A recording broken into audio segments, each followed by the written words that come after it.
Hey guys, welcome back to my channel, Shut Up and Read. As you guys all know, August was a very busy month for the bookish world, specifically books to movie adaptations. We had 3 really large movies that came out this past month that were really big hits in the book world. So today I'm going to talk about my reactions and comparisons from the book to the movie. So let's just get right into it.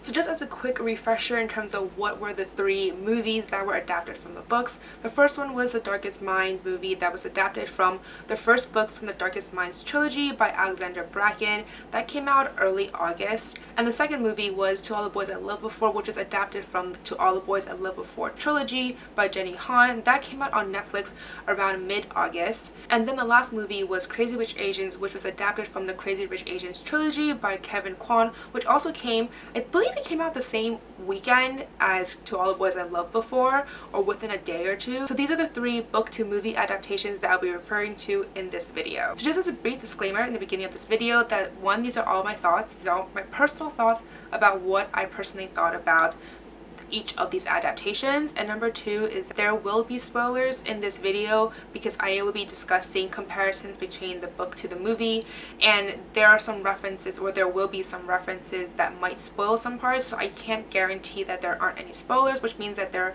might and there most likely will be spoilers scattered throughout this video. So I'm going to start off with the movie that I disliked the most, and that is The Darkest Minds. So for those who don't know what this book / movie is about, it's a dystopian novel. It follows a group of kids, specifically the main character, her name is Ruby, and something had happened in the world where a lot of kids were dying for some unknown reasons and not really sure why at around the age of 8 or 9, I believe. And then after that, those who survived developed some crazy supernatural powers such as telekinetic powers or the power to control electricity, etc. And then they're all color-coded based on their powers. And since the government is really scared of these kids who had survived, they decided to put them out into these camps to kind of rehabilitate them and whatnot. So that's essentially the gist of what this series is about. So one of the main things I really didn't like was how they changed Chubb's power. In the book, he was a blue, which meant that he had telekinetic powers, and then in the movie, he was a green, which meant that he was just really smart intellectually. But I don't really know why they changed that or why they felt the need to do so. I think for me, there was really only one time when I thought that it made a little bit sense for him to become a green, and that was when they're trying to decode the whereabouts of the slip kid. But that was really the only time that I was like, oh, that makes more sense, because in the book there was a slightly longer process of it, but in the movie, because I guess they wanted to shorten it, I guess it just made more sense for him to be just really smart and figure it out. But that was honestly the one time that I was like, oh, this is actually useful. Other than that, I don't really see why they changed that. There are also a lot of other things that I just felt off to me, because the whole movie, to be honest, just didn't really excite me. I think that there was action, don't get me wrong, but I don't think there was to be honest though, I felt the same when I was reading the book, where it never really grabbed my attention. There was a lot of stuff going on, there's lots of action, but nothing really pulled me into the books as much as everyone else did, or as much as they did for other people. So for the movie, I think that really played a role in my reaction to it, because the entire movie I just didn't have really good, I guess I just was not very interested in the movie. Towards the end, I just felt it was kind of boring, to be honest. So overall, it just didn't really pull any sort of excitement for me. Oh, and one more thing that was also kind of different from the book and the movie was the role of the Reds. In the book, the Reds didn't really play any sort of part until I think the second book, but in this one, when they came to try to capture the camp from the slip kid, the Reds were actually already there and they were really going at it to kind of round up the kids. So I was really surprised how bigger of a role they played in the movie straight off the bat as opposed to the book. But that's like a different, I guess it made more sense in the movie because they wanted something more action oriented, but that was another difference that I noticed right from the beginning. So overall, as much as I was anticipating this movie, I was just very let down by it overall, and I think a lot of people agreed with me, because when I was tweeting about this afterwards, a lot of people agreed that this movie adaptation was just really not that great. So I think I highly doubt there will be a sequel, to be honest. And apparently there's also articles that I read about how The Darkest Minds completely tanked in the box office. So I mean, I'm not surprised too, because I tried to watch the movie about a week or 2 weeks after it came out, and it was so hard to find a showtime in New York City. I think all the theaters just had one showtime, and they're all like some obscure hours, like 3 p.m. on a weekday or something like that. Regardless though, I was really surprised because I honestly thought that there would be more showtimes for a movie that literally just came out like 2 weeks ago. So that was another thing that kind of clued me in that this movie probably wasn't doing that great. But I wanted to see it anyways because I just finished reading the books and I was excited for it, but I was overall very disappointed. So moving on to the second film, which is To All the Boys I Loved Before. This one is probably going to be one where I have an unpopular opinion on it, because I like the movie, don't get me wrong, but I did not like it as much as everyone likes it. Like, the internet right now is completely exploding about Peter Kay and Laura Jean and everyone else. But for me, I was watching it and I was like, oh, this is cute, oh, this is cute, but it just didn't give me that mushy feeling that I got from reading the books.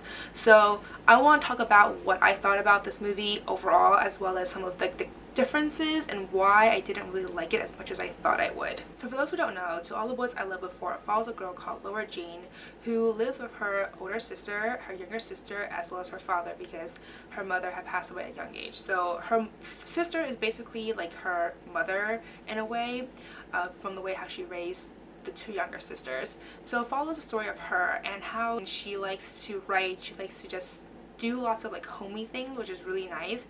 And so she's very emotional as well, to the point that she always has this one great love, and then it's so powerful, that emotion is so powerful that she has to write him a love letter. But these love letters do not get sent, she just keeps them in this hat box. And then one day, for some whatever reason, she doesn't know how and she doesn't know why, the letters get sent out, and obviously drama and comedy and romance ensues. So that's essentially what this book is about. So first and foremost, the movie was really good in terms of the adaptation part. I think they did find all the core elements and adapted it well into the movie. I just thought personally, for me, things didn't flow well. I just thought it was probably because the movie was really short. I think it was only like 99 minutes or something like that. So it was only an hour and a half, and I guess because the time was so short, they cut things like very quickly from one to another. So for me, it just didn't flow well. It didn't really connect well. And even like when I was talking to my roommate about this a few days ago, because she was asking me if I watched it, of course I watched it. I was talking to her about how they would just change the time so quickly. It would be like, there was that one scene like September, and then like within like half a minute later, it would be like October, you know, and like November or something. Like, they changed the times and the months so quickly, probably because the movie is really short. But for me, it just didn't really flow well because of that. Like, everything felt really rushed, and because of that, it influenced a lot of other like relationships and dynamics that I was really hoping to go really more deep into. So specifically, there were two relationships that I felt had a really big impact because of how rushed the movie felt for me. One was obviously Laura Jean and Peter Kay's relationship. For some reason, it just felt really stilted to me, and it seemed kind of awkward for parts of the book.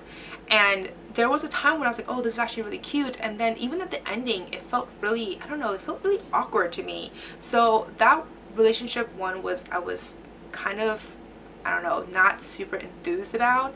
And the second relationship that I felt was really, really impacted by how rushed the movie was the relationship between the Song sisters. I really want to talk about Margot's role. So for the book, she was basically depicted as the mother, because they lost her mother at a very young age, and because of that, Margot took it upon herself to essentially raise her two younger sisters, because their father was very busy all the time. So because of that, like, her impact on Laura Jean and Kitty's role, like, life was very, very major. And when she went off to college, that was kind of this huge blow on both of her younger sisters' lives, because there was like, how can we survive without you? You know, who would do all this stuff? Like, who would make sure like we don't fight? And who would do like the older sister / mom responsibilities? And a lot of it fell to Laura Jean because she was the oldest one after Margot. But in the book, that relationship was not really depicted at all, essentially. In fact, I thought Margot wasn't even in the movie half the time. She was there in the beginning. Okay, I mean, that made sense because she went off to college. But they were supposed to, like, in the book they talked a lot, you know, when she was gone. They had, like, even though Laura Jean didn't really want to talk to her, but she still wanted to talk to her, she just didn't want to talk to her about certain things.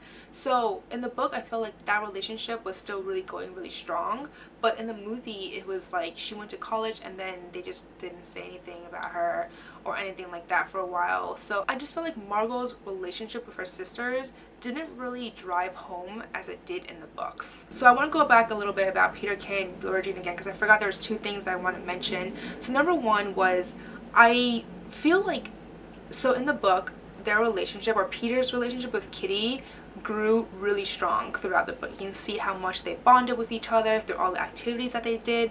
But in the movie, the one time, or like two times, that they actually were like interacting was that one scene on the car when Peter was like, oh, what is this drink, this yogurt drink? And then Kitty was like, oh, you can call me Kitty now, or something like that.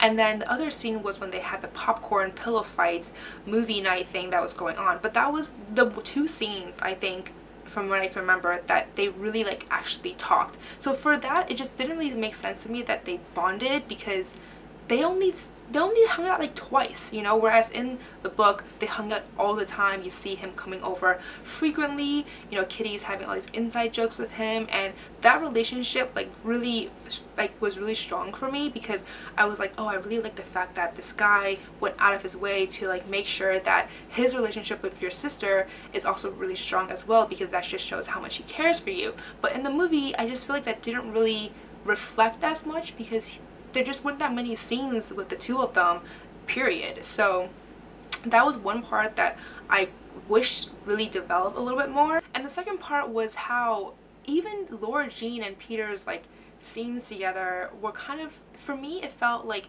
they had a few core things that happened, you know, like this ski trip. Okay, so that was one scene over there. And then there was like that movie night. Okay, that was one scene too. Or like the cupcake baking. Okay, that was one scene as well. But that was really it, you know, like I feel like everything was very cut and paste, and then it was just, we want to just get these all done. But in the book, they had many of the same sorts of scenes that I thought were really important and really like solidify their relationship, rather than like, oh, we're just doing a checklist. Because for me, I felt honestly that a lot of the scenes were checklists. It was like, all right, we got this scene done, we got this scene done, okay, we got that scene done too. So it was like check, check, check. Other than that, I don't know, I just felt like their relationship, I don't know if anyone else agrees with me, it just felt really stilted to me, and didn't really feel as romantic as the book seemed. So for me, that was like the major thing that I really did not like about the movie. The overall movie was cute and I liked it, but there were just so many aspects to it that I really did not like. So I have very mixed feelings for it, because I'm like, oh, it's still cute, but it's just not as cute as I would have liked it to be. And like, oh, like, you know, the overall portrayal was good as well, but I don't know, like this movie was definitely way better than Darkest Minds. But I'm still really rooting for it, because I really do want Peter Kay and Laura Jean's relationship to progress to a sequel movie. So I'm really hoping for that, because I'm really hoping that maybe in the second and third film their relationship would develop a lot more and a lot deeper, and that maybe the first one is just because they're doing a lot of introductions, it was a little rushed. So I'm just really hoping that's the case, and that in the second and third film I will like it a lot more. So I'm still really rooting for this movie, because I still liked it, just not like, I think I liked it like 70%, and everyone likes it like 150%. So that's my like own thoughts about this movie. Alright, so final movie to talk about, which is Crazy Rich Asians. So for those who don't know, Crazy Rich Asians follow a girl called Rachel Chu, who has been dating her boyfriend, Nick Young, for, I think in the book it was 2 years, in the movie it was just over a year. And so they've been dating for some time now, and Nick was like, hey, you know, do you want to make a trip east, and basically introduce her to his family in Singapore. And turns out she actually didn't really know anything about his family. She kind of just knew that, oh, they were there, but I guess he never really talked about his family that much to her, so she didn't even know what to expect. And it turns out that his family is crazy rich, like super rich. So when she goes there, she finds out what this whole extravagant lifestyle is like, whether or not she can participate or like partake in that kind of lifestyle, whether or not his family will accept her for being American Chinese, and all these other relationships and dynamics are involved. So that's essentially what this movie and book is about. So for the most part, they actually follow the book relatively well. I think they only changed a few minor details here and there, and that was just basically on the location. For example, like certain things they had the same in the book as well, but they just changed the location from where it was at in the book to a different location in the movie. But that's super minor, and it didn't affect my overall movie experience at all. I also thought that they did the casting incredibly well. I liked all the characters they casted. I actually was kind of worried because before I watched the movie, I was a little bit hesitant about the guy who played Nick Young. I believe his name is Henry Golding.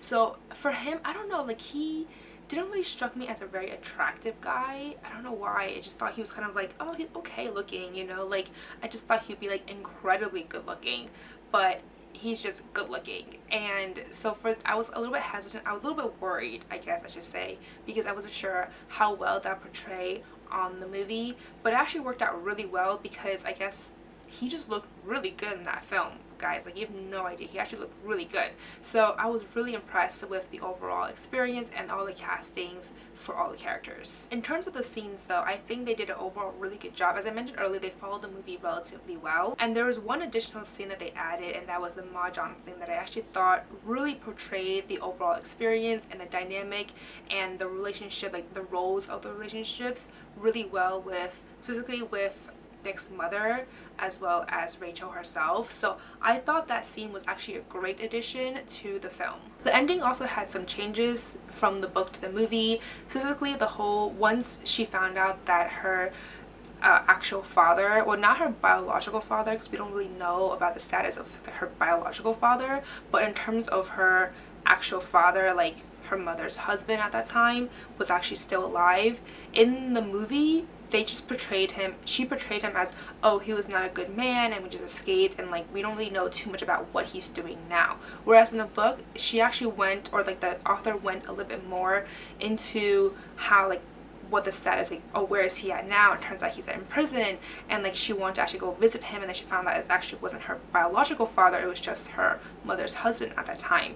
So that portrayal of her father was just really different from the book to the movie. And another huge difference, so my manager and I were debating about this for like some time, even though neither of us had watched the movie at that time. I don't know why we were debating about this. We're just arguing, even though we didn't watch the movie. So none of us can actually say firsthand who was right and who was wrong.